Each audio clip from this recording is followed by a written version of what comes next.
have your Bibles. Of course, you know, you'd always look at the screen. While they were there, the time came for her to give birth. She gave birth to a son, firstborn. She wrapped him in swaddling clothes. The Message Bible says she wrapped him in a blanket and laid him in a manger because there was no room in the hotel. In the hotel.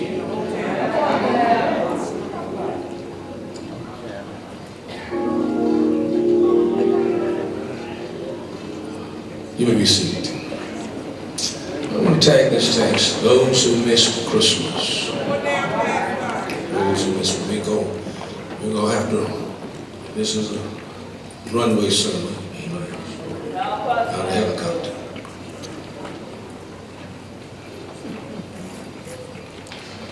No room.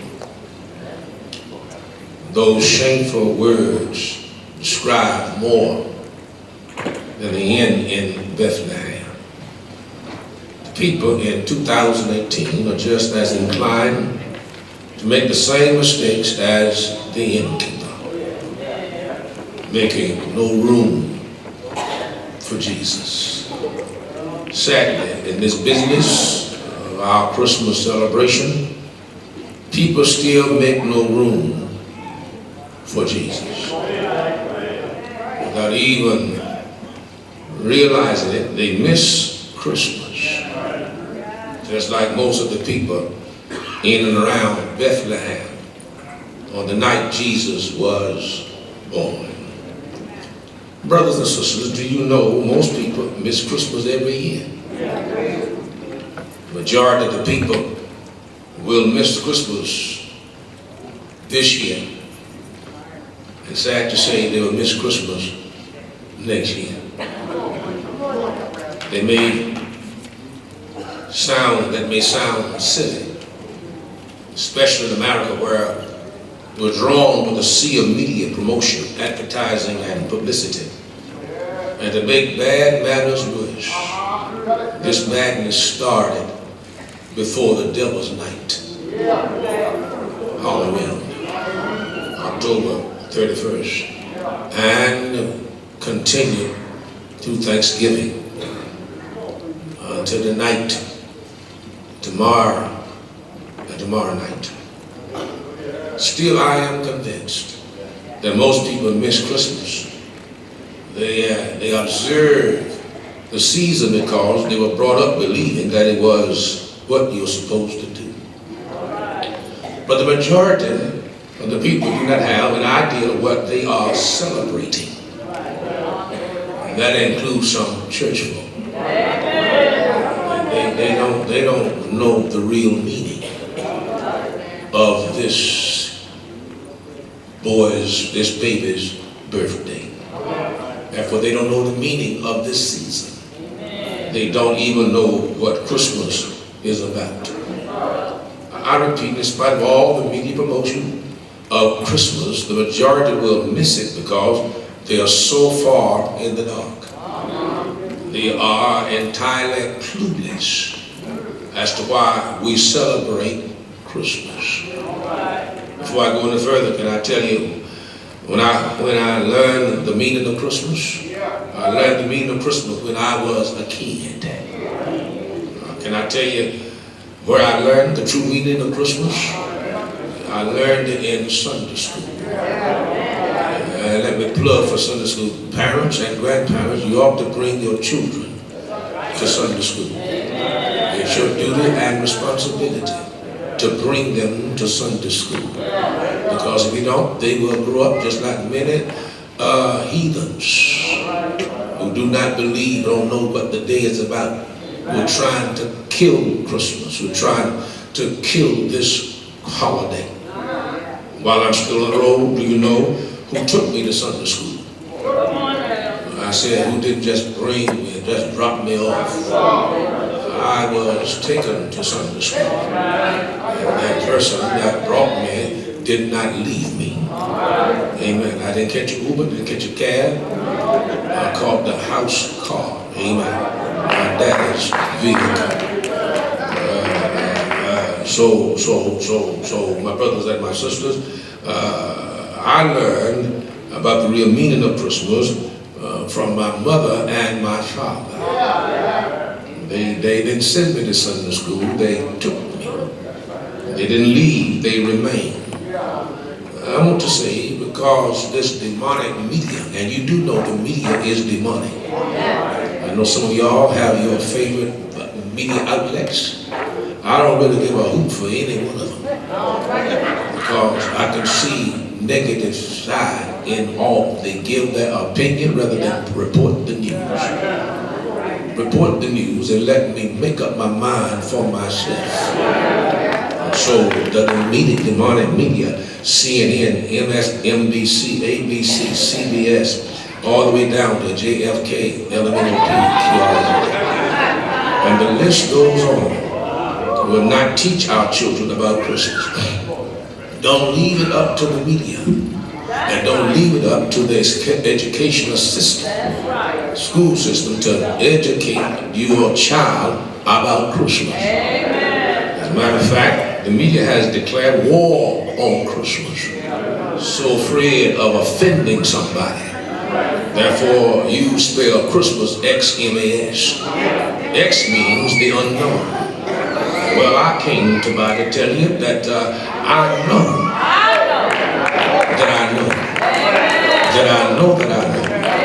Christ is the reason for the season. I know that no Christ, no Christmas. That's the way it is. That's the way I roll. Amen. Come on. I mean, they can say happy holiday, happy winter, all they want to. I'm going to respond by saying Merry Christmas. And I like it like that. In the place of saying Merry Christmas, I will not say happy winter season. I will not say happy holidays. No, it's Merry Christmas. Blessed Christmas. And don't send me a card with no X-M-A-S on it. I don't care how much money is in it, I'm not taking it. Let me stop it right there.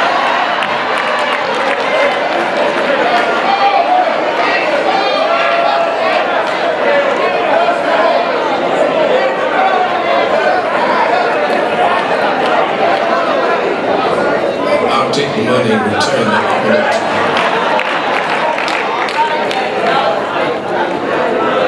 Let me stop right now and check the house.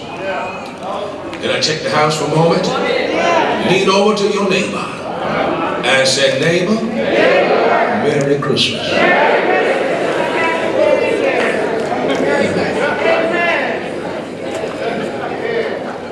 So much fantasy and myth has been opposed on the holiday that people are numb to the real miracle of Christ's birth.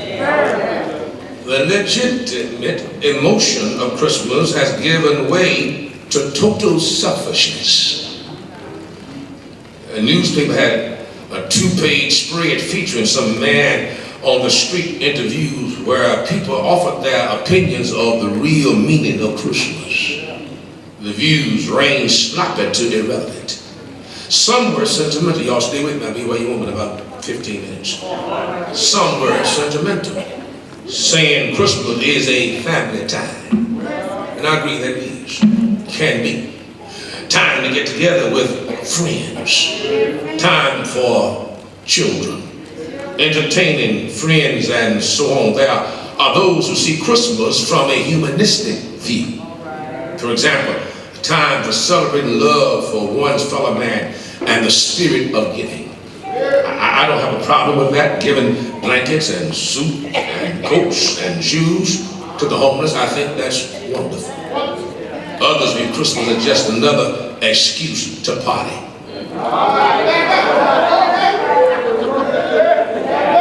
No one person, not one person, mentioned the marvel of Christmas, namely that God was born in human flesh.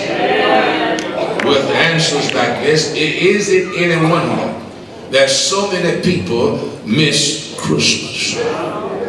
One thing has not changed since the time of Mary and Joseph. Most people miss the first Christmas too. Like people today, they were busy, consumed with all kinds of things. Some important, some not. The point is, most of us they miss Christmas. The similarities between their world and ours are striking. Every one of those people has a counterpart in our modern society. Today I would like to mention some of the people who missed the first Christmas. As I tiptoe through this list, see if you recognize yourself in the list. First thing, I want the first person that missed Christmas was an innkeeper. Now, you have to be a Bible reader, Sunday school. You can understand where I'm going. The first person who missed Christmas was the innkeeper. It was not the president. First person who missed Christmas was the innkeeper. The Bible doesn't specifically mention him by name, but that night in Bethlehem, confronted by man and a very pregnant woman. She was not half pregnant. She was not 3/4 pregnant. She was not almost pregnant. She was very pregnant. The Bible says, turned away, the innkeeper turned away from them, saying he had no room for them. But not only did he turn Mary and Joseph away, but he apparently did not even call for anyone to help a young mother about to give birth. The innkeeper, because of ignorant preoccupation, another way of putting this, the innkeeper was busy. Luke chapter 2 verse 7 says, Mary gave birth to her firstborn son, and she wrapped him in clothes and laid him in a manger, because there was no room for them in the inn. I don't care how many times you hear this preach, you ought to be grateful, you ought to be satisfied, amen. I know I have some Bible gurus in here, but I want you to know that you ought to appreciate this word every time you hear it. Luke 2:7 says, Mary gave birth to her firstborn son, and she wrapped him in swaddling clothes and laid him in a manger, because there was no room for them in the inn. The innkeeper, y'all, was busy, because that was tax time, and the government had placed the tax on the people, and they were supposed to go to Jerusalem. Come on, somebody, to Bethlehem to pay their taxes. He was busy tending to his guests. I just want to tell you the story because you won't read it. Tending to his donkeys, tending to his sheep. Learned that the shelter was full. It is, my brothers and sisters, ironic that all holidays, this one, Christmas, has become the most complicated one on the calendar. It is no wonder that so many people miss Christmas. Yet one thing has changed. One thing hasn't changed since the time of Mary and Joseph. Nearly everyone, come on somebody, missed the first Christmas too. Like people today, they were busy, consumed with all kinds of things, some important, some not. But nearly everyone missed Christmas. In a few days, just the day after tomorrow, come and go. Come on, y'all. I repeat, just the day after.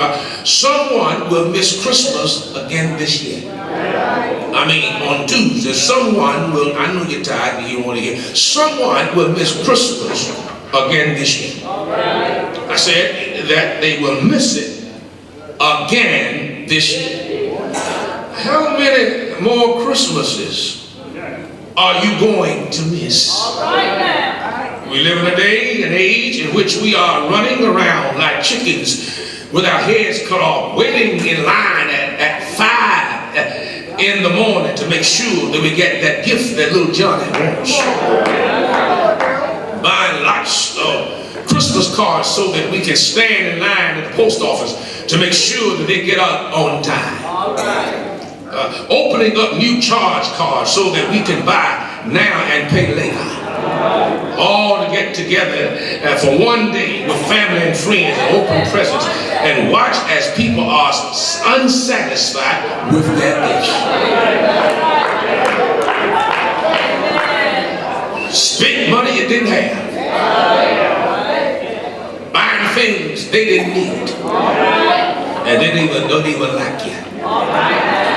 Isn't it strange how it is that we don't mind swiping our Discover card to buy our toddlers a toy, but afraid to use our Visa card to pay God his tithes and offerings?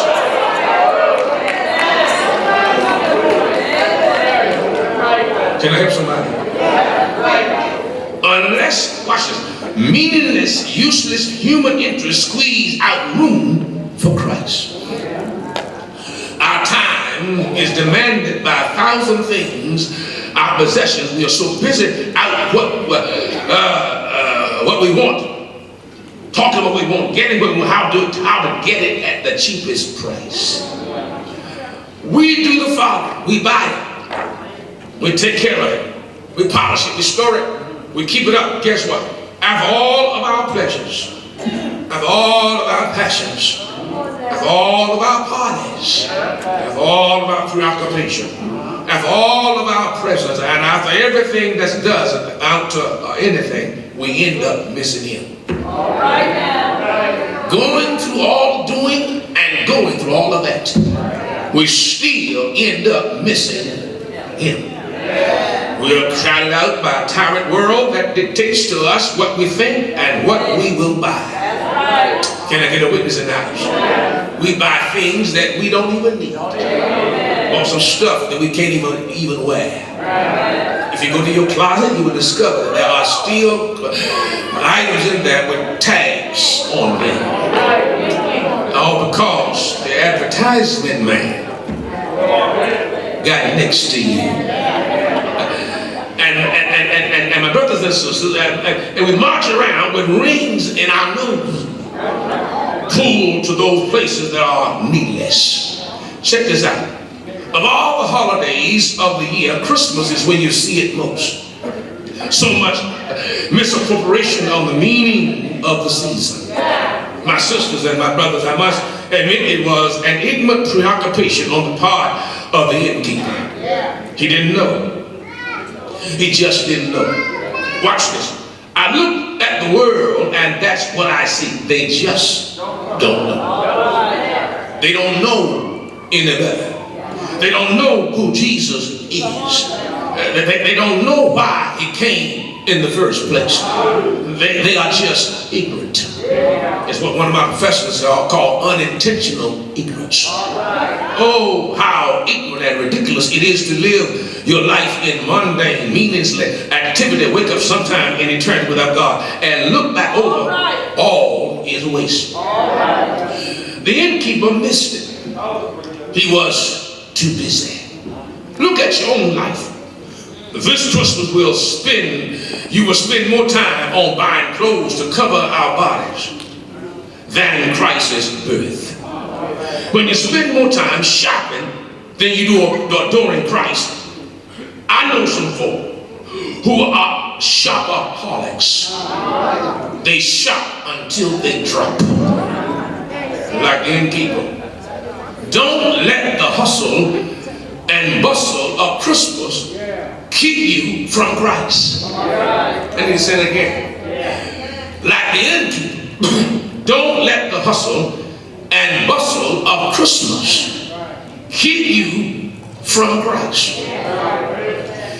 Then maybe you'll be you may not be in the trap too, where the innkeeper was. Well, somewhere 2,000 years ago, a baby was born who changed the world.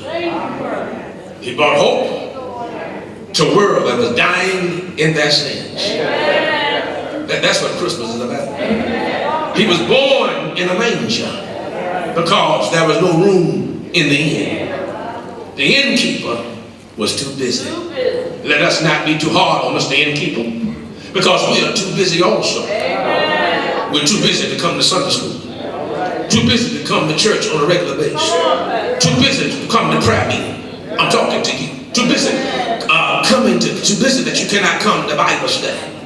Matter of fact, some of y'all are so busy right now you can't say amen. We miss communion because we're too busy. We miss dance rehearsals because we're too busy. We miss important meetings in the church because we're too busy. We miss choir rehearsals because we're too busy. But I'm so glad that he was not too busy to come down for 42 generations and took on human flesh, Emmanuel, God with us. Not too busy to save my black soul from going to hell. You ought to high five your neighbor and say, I thank God that he was not too busy. I have a God that has been touched by my infirmities, and he knows everything that I'm going through. And what if he was so busy, too busy to think about little old me? He's aware. Can I help somebody? He's aware of my pain. He's aware of my frustrations. He's aware of my financial struggles. He's aware of my disappointments. He's aware of my temptations, trials, and tribulations. I serve a God that has time for me. Why don't I have some time for him? I'm glad that he is never too busy to watch over me. For the word songs say all night and all day, angels are watching over me. You're to high five your neighbors and God is a good night watchman, but he's also a good day watchman. For he who keepeth Israel never slumbers. I see some of y'all don't want to know. I'm going to preach it. I'm going to pull up the amens in my pocket. Amen.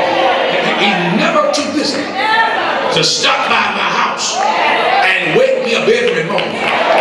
He's never too busy to walk with me. Don't miss the reason for the season. This Christmas, don't shut the door on Jesus. Don't be like the innkeeper and shut the door on Christ. Secondly. So first we saw that the innkeeper missed Christmas. And he missed Christmas because he was. But secondly, not only the innkeeper missed Christmas, but the Jerusalem citizens also missed Christmas. Can I get a witness? I know some of y'all gurus, okay? Out of the whole society of Jerusalem, God picked a band of shepherds to hear the news of Jesus' birth. Out of the whole society of Jerusalem, God picked a band, of shepherds to hear the news of Jesus' birth. Well, that was quite interesting because shepherds were among the lowest people and the most despised of all social groups. The very nature of their work kept them from entering the mainstream of society. They could not observe all the religious feasts and festivals. Most likely, since they were so close to Jerusalem, the shepherds were taught and taking care of the sheep that would be used as a sacrifice in the temple. Stay with me, I'll be somewhere after a while. God, in his grace, allowed the shepherds, the sneaking shepherds, the mistrusted shepherds. Y'all not feeling this thing? The shepherds that were at the bottom of the totem pole. Not the president, not the governor, not the priest. He didn't even tell the priest that Jesus was coming. He didn't tell, he told the shepherds, the ones who went around smelling like sheep. Y'all ain't helping me yet. And I can imagine that some of them had been with sheep so long until they began to look like sheep. Are y'all helping me here? The first to know about his son's birth, immediately the shepherds went immediately to Bethlehem and find Jesus. They went to Bethlehem and found Jesus. I said immediately. Now, they didn't have to pray about it. I get so sick about these people when you ask them, you say, I gotta pray about it. Why are you gonna pray when God's already spoken? Why are you gonna pray with us? Why are you gonna sleep with us? Why you gotta go home and talk to your boo and your buddy? But God has directly talked to you. Y'all are helping me in here. And so my brother and sister are overwhelmed at what they had experienced. We are told the shepherd spread the word concerning what had been told to them about this Jesus, about this child. But so amazing is that even though all who heard it were amazed at what the shepherd said to them, not a single person went to see what happened for themselves. Everybody amazed, everybody excited, but not one person went to see what had happened for themselves. I mean, when you tell me something magnificent, when you tell me something good, I want to see for myself. And I'm going to make it my business, if I have to cancel something, to go and see for myself. On this particular situation, like I am from Missouri. Sure. Can I get a witness? Only some shepherds did not miss it. First Christmas, everyone else in Jerusalem did miss the first Christmas. Then let me run it by you one more time. Only some lowly shepherds did not miss the first Christmas. But everyone else in Jerusalem missed it. It is absolutely mind-blowing, mind-boggling that no one in Jerusalem, see, when you preach Bible, people can't get with you. It is absolutely, now if I were doing a motivational sermon, you'd be with me. I'll bring you one week after next. It is absolutely mind-blowing that no one in Jerusalem took any notice that Jesus was just 6 miles away from Bethlehem. One theologian said that it was in walking distance from Bethlehem to Jerusalem. Watch this. Bethlehem was literally within, I said, walking distance of Jerusalem. But the entire city missed the birth of Jesus. I wish I had some help in here. What made it so bad is that they had hope for the Messiah. They were looking for the Messiah. They had been waiting for the Messiah. They had been talking about the Messiah.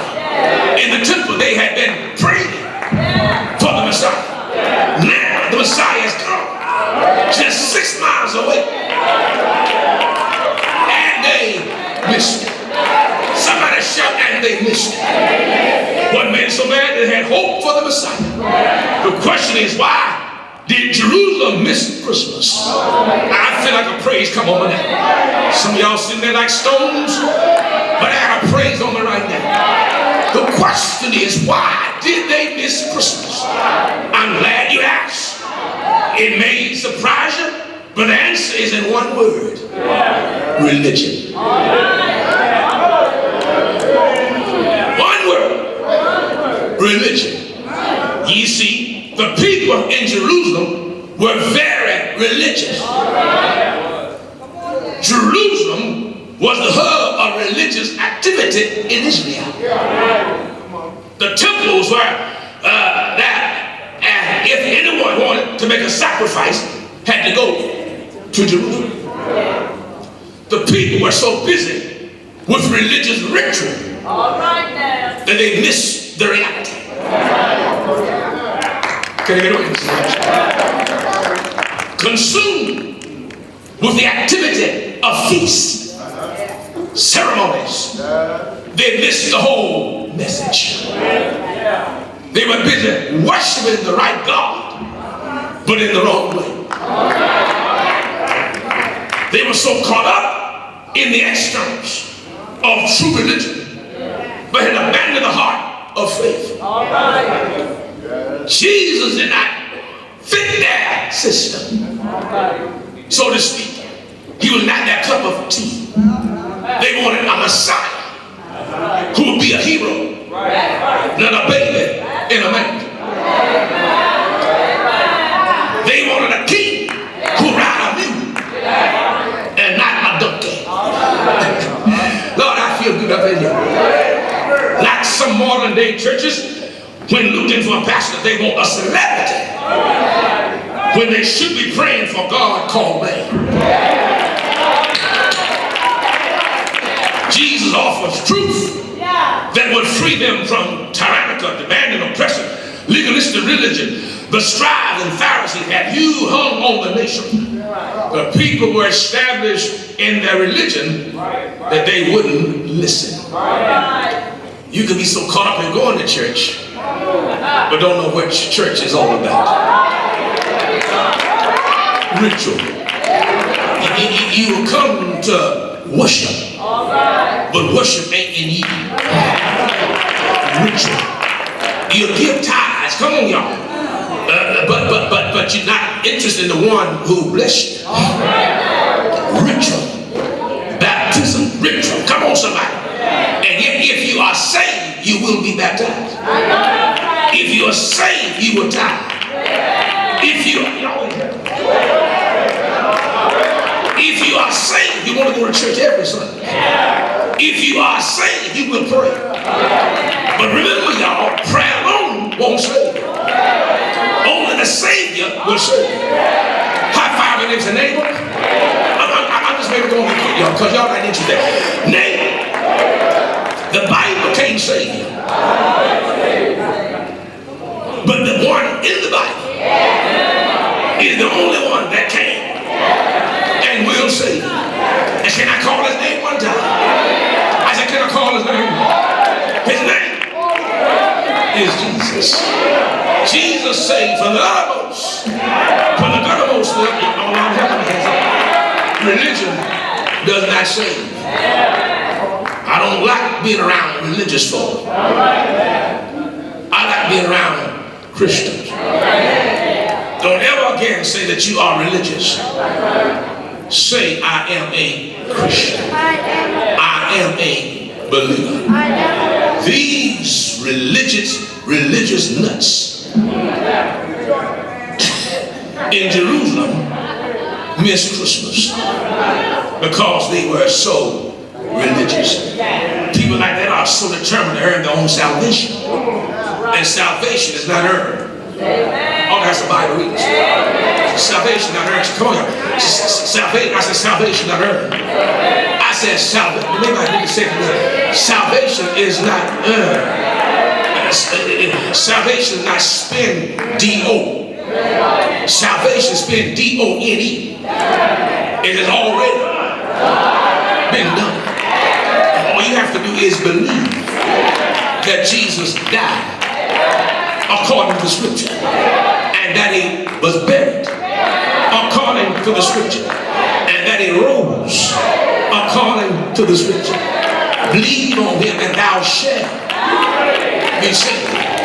Believe not and thou shalt be damned. I want to have some people in the house that pray with me. And some of my brothers and sisters, I hear some long because I see y'all getting bored already. Now that you were bored from the very beginning. Religion can be a deadly trap. Ritual and rules enable people to feel spiritual when in fact they are not right with God. It's one thing to feel. It's another thing. It's not in the feeling. It's in the fact. Because there are times I don't feel safe. I said there are times I don't feel safe. But the fact that I know that I am saved, because he, I said he, and let me specify who he is. The Lamb of Judah, the bright and morning star. His name is Jesus. Let me hear some love. Some of y'all see in a little second. The innkeeper missed Christmas, and the people in Jerusalem missed Christmas also. Now let me just close it and let you go home. Thank you for listening. You've been a pretty good audience.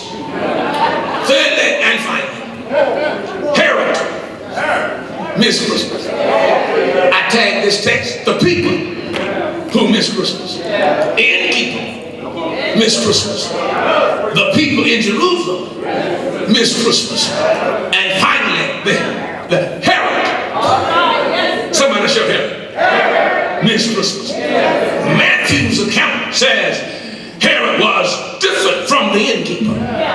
He was preoccupied. He was very well informed. Herod pretended that he wanted to worship Jesus. But the real deal is that he was afraid of him. Therefore, he wanted to kill him. Y'all in heaven here. Want to get him out of the way. Like a lot of people want you to get out of their way. They really don't want to see you Tuesday. They hope that you catch a cold like I just caught. So you stay home because they don't want to see you on Christmas. Because you're not the same person that you used to be. You walk different. You talk different. Your lifestyle has changed. You drink different beverages now. Your vocabulary has improved. So they really don't want to see you because they're going to be uncomfortable around you. So here, Herod pretended that he wanted to worship Jesus. But the real deal is that he was afraid of this one who was called King of the Jews. Herod did not want any competition to his throne.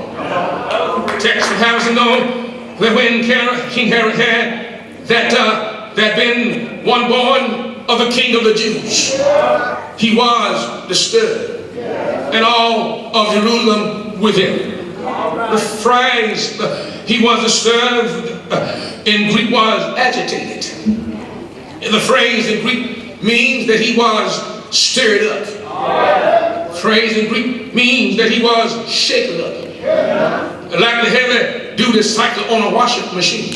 And Jesus is known to shake folk up. That's why a lot of folk don't like him. Because he agitates them. A lot of people don't like him because he stirs them up. A lot of people don't like him because he shakes them up. He meddles in their business. Y'all will help me close in here. A lot of people don't like him because he caused trouble for them. Y'all helping me here. A lot of people don't like him because he meddles in their business. He goes where they thought that he would never go, and knows things that they thought that he would never find out. After all, he is omniscient, omnipresent, and omnipotent. He knows all things. He's everywhere at the same time. Can I ever find people to stand on their feet and say, "You're right, preacher"? The phrase of he was agitated. Y'all gonna help me here. The word conveys the idea of panic. And Herod panicked because of Jesus' supremacy was in jeopardy. He had no use for the King of the Jews. Y'all gonna help me close in here. The innkeeper's problem was preoccupation. He missed Christmas. The people in Jerusalem problem was a religion. They missed Christmas. Herod missed Christmas because he was afraid. Jesus was a baby, y'all. And Herod was an old man. And how can an old man be afraid of a baby? Y'all gonna help me here. I want y'all to know here that he was afraid because he knew that his time was up. He knew that he was born, he was made king. He made himself king. But the good news is Jesus was not made king. In fact, he was King of kings, born King of kings, Lord of lords, King of kings, and sovereign of sovereignties. I'm going to close right here, y'all. I said he was afraid that somebody was going to take the throne from him. There are Herod's types in even our world today. Herod's fear was that someone would take his throne. Lots of people, they don't want to allow anyone to interfere with their career. They don't want anyone to interfere with their position. They don't want anyone to interfere with their power, their ambition, and their lifestyle. Y'all helping me close in here. They're almost about to let someone be the king of their lives. And as I prepare to take mine. See, they see Jesus as a threat, and so they miss Christmas. The world is full of helots who cry out, we will not have this man called Jesus to reign, to control over us. Bye-bye, see you later. The whole problem here is that we don't want Jesus to be master of our lives. We don't want him to call the shots in our lives. We don't want him to have control of our lives. We want to do our own thing. Can I get a witness here? And you can't let Jesus be on the throne in your life and continue to do the same thing. Shout yeah. He will correct you. He will remind you that you're no longer your own boss. He is in control. Shout yeah. Is there anybody here that knows that the man I serve is in control? Is there anybody here that knows he's in the driver's seat? Shout yeah. Can I get my 5 more people to raise their hands and say he is Lord of my life? He is in control, not one day of the year, but every day. He is in control. He is in charge. And Herod did not want the man to be in charge. But I want to tell somebody as I go to my seat, I'm glad that he is in charge of my life. I'm glad he is control of my life. I am the slave. He's the master. Is he master in your life? If he's master in your life, why don't you raise your hand? Say, he is my master. He is my leader. Go and shake the neighbor's hand and say, neighbor, what a wonderful change in walking the light. Shout yeah, say yeah, say yeah. I want to close today by saying, get off the throne. Put Jesus on the throne, because 2 kings can't sit on the same throne at the same time. Get off the throne. Tell your neighbor, get off the throne. Put Jesus on the throne. And when you put him on the throne, when you're trying to figure it out, he's already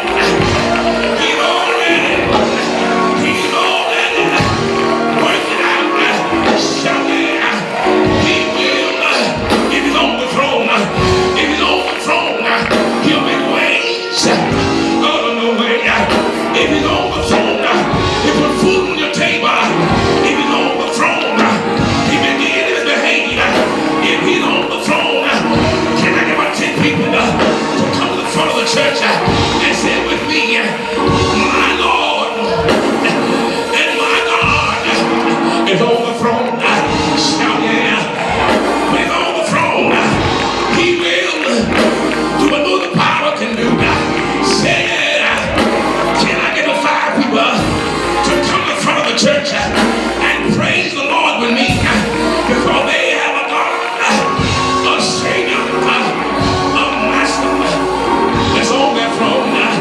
Yeah, he'll heal you. If he's on the throne, he'll make ways for you. If he's on the throne, he'll help to pay your bills.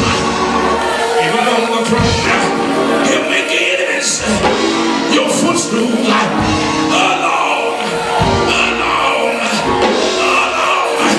If he's on the throne, you will be able to sleep tonight.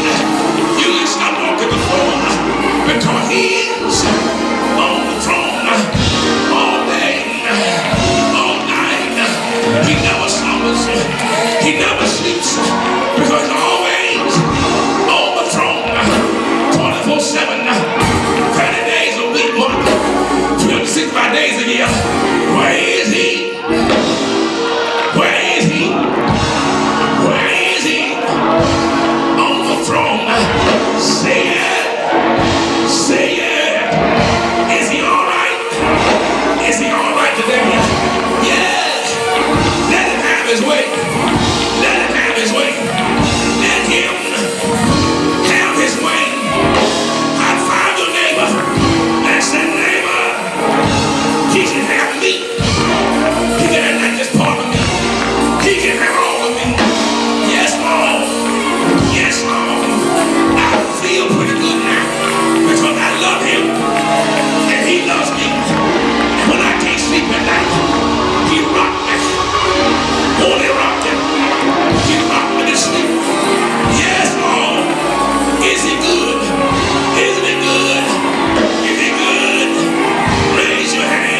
intimidated by Jesus, welcome him. He's not going to break you. He's going to make you. He's not going to destroy you. He's going to deliver you. He's not going to harm you. He's going to help you. Put him on the throne. Don't be afraid of Jesus. Stop climbing up when you say your blessing at the white man's table. And the sophisticated, educated black people go on and sing your prayer. Sing it. Don't be ashamed. Say it in the house. I said, say it in the house. Say it in the house. Don't be intimidated by others who don't want Jesus on your throne. And don't be intimidated. Come on, somebody. By your own self. Get yourself out of the way. Because two kings can't occupy the same throne.